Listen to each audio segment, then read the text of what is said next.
I also equipped mine with the TLR-7A Streamlight.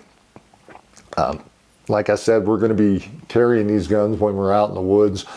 We do some night hiking and things of that nature, so I'd really like to have the ability of putting a light on and being able to see what's out in front of me if I got to shoot at it.